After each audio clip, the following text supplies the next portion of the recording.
When I was a little boy,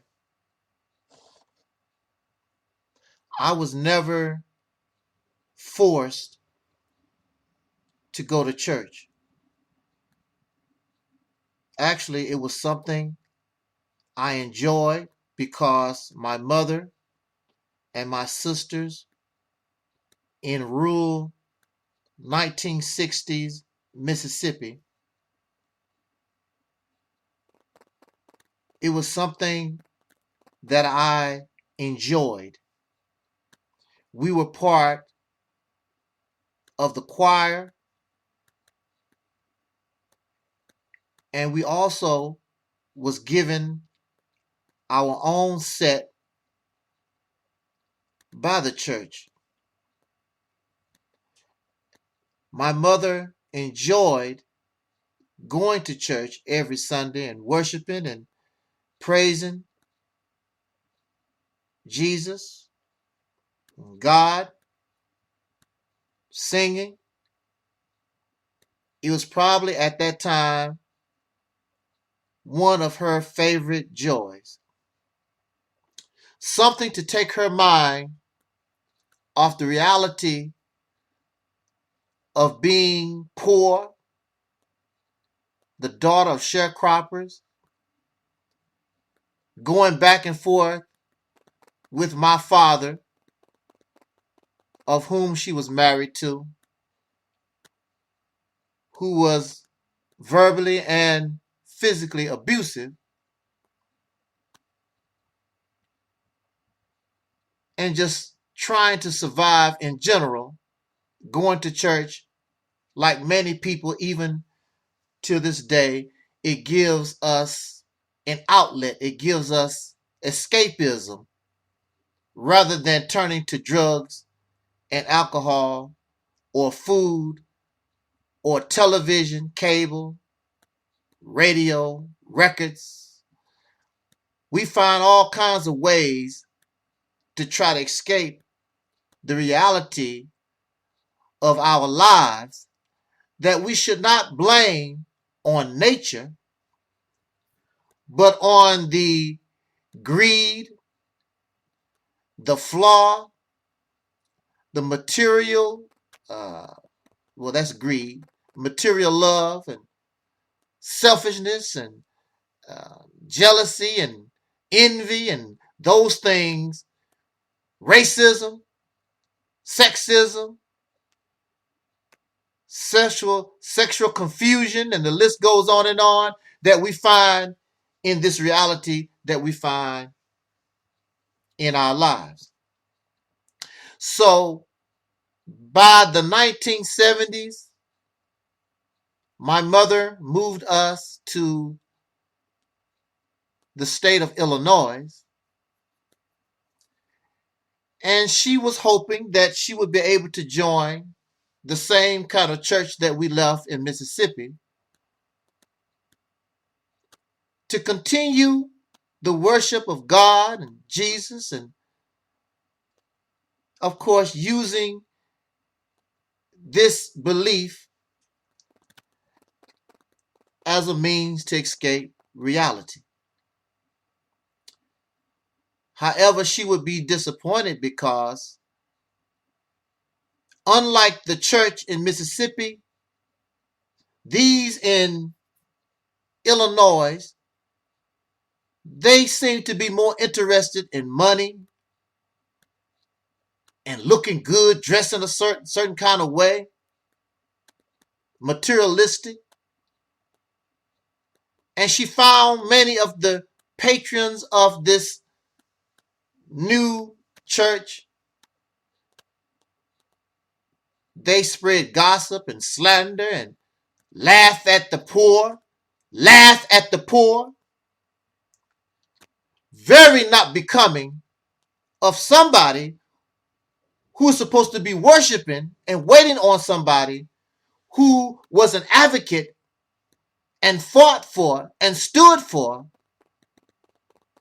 the oppressed and the poverty-stricken, which is, of course, Jesus Christ.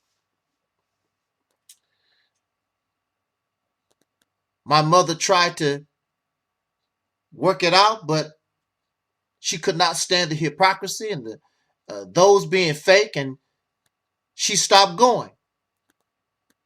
And as a child, I stopped going too, because the only reason why I really was there, as I did not really understand what religion or the worship of Jesus was about, I was there because of my mother.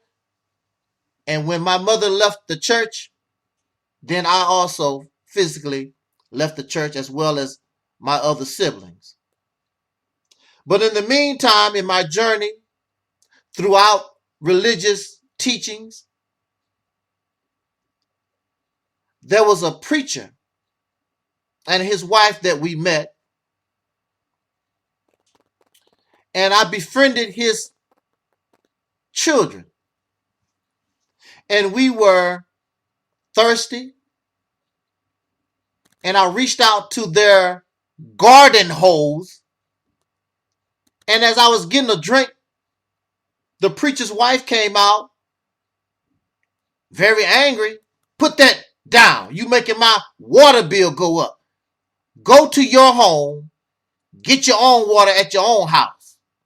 These were Christian people, Jesus-loving people. And here you have an adult, older woman. I would assume she was probably in her 50s, late 40s, early 50s at the time. And she's telling a child, I was probably 10 years old at the max. She's telling me I need to go home, that I am not worthy of drinking out of her garden hose outside. And I remember this. I remember she took her child, told him not to use profane language. I will wash your mouth out with soap. And he said a profane word, and she physically, literally took soap and put it in his mouth to wash his mouth out. This is the behavior that I saw in Christian people. I saw Christian people being selfish, liars, slanderers. And so my attitude towards Christians was not good. And then, of course, I was introduced to the teachings of Elijah Muhammad, and I thought that the Muslims would be better. But they were no different. Liars. They like to slander, gossip, violent. And then they laugh it off and make excuses for their behavior. Oh, well, I'm still weak. I'm backsliding. And they make all these excuses of why they cannot be the Christian or the Muslim that they want others to be. And they spend their time getting angry and upset and foam at the mouth because people reject Jesus or people reject Elijah Muhammad, but they themselves reject Elijah Muhammad, Islam, Allah, Jesus, God. They themselves, the religion don't do nothing for their character. The religion does nothing for them in their growth as a human being. And when you bring it up to them, they make excuses. So here we are. Our channel is being flagged by a born-again Christian who has been born again who knows how many times, because they have a confused mindset. They are born-again Christian. They are Christian. Then they become a Kemetic. Then they're atheist. Then they're agnostic. And then they're Hebrew Israelite. Then they go right back to being a born-again Christian. Religion gives many of these people a confused mind. And I thought, according to the Quran, that Allah, God, is not the author of confusion. Some of the most nastiest, wicked, dirtiest people I have ever met in my life claim to be religious believers in God. Some of the best, most compassionate, the most real type people I've ever met are those who don't believe in God, or they really don't trip. They don't run around here getting angry and upset because you don't believe in Jesus, you don't believe in Allah. So we have this particular lady here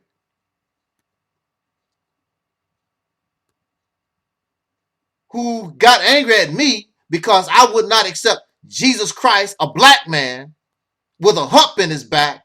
I don't know what Jesus is now because she flip-flops. She don't know what Jesus is, what he looks like. He got a hump in his back. He don't have a hump in his back. He was a young man. He's an older man. He's a revolutionary. The story ever changing because the mind is confused. There's no stability in the mind. So the story of Jesus, the stories that they give us about Jesus and Allah and God constantly changes. They constantly flip-flopping. There's no stability. There's no true foundation. And this is the type of mindset that you have in these individuals. They talk peace. They talk love.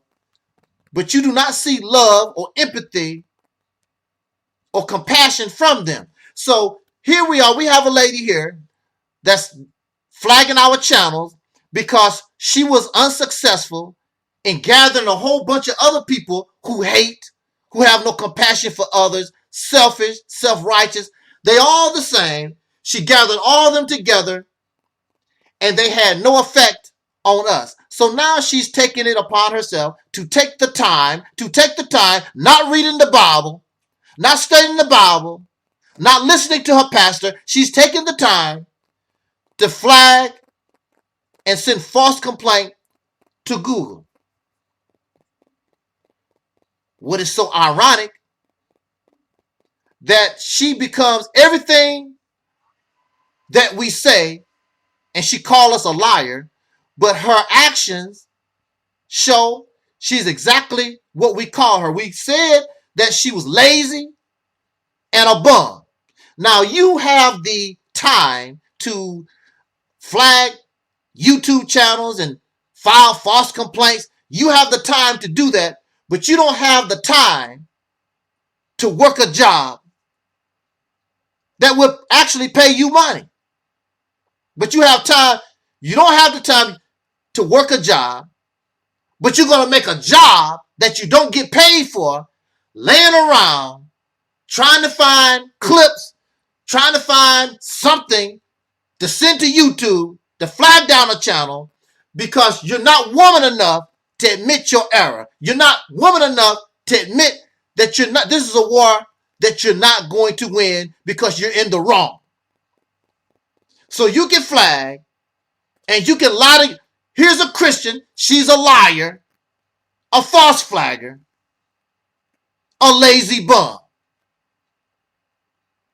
You have the time to send complaints to Google, YouTube, but you don't have the time to work a job and make a living. I only work part-time. We all know that you cannot, especially at 40-some years old, and you don't have a disability, working part-time is not going to pay your bills. So you show the world how pitiful that you are. You get your little government EBT card, Section 8, and you're happy with that. You're happy with yourself. You're satisfied with nothing.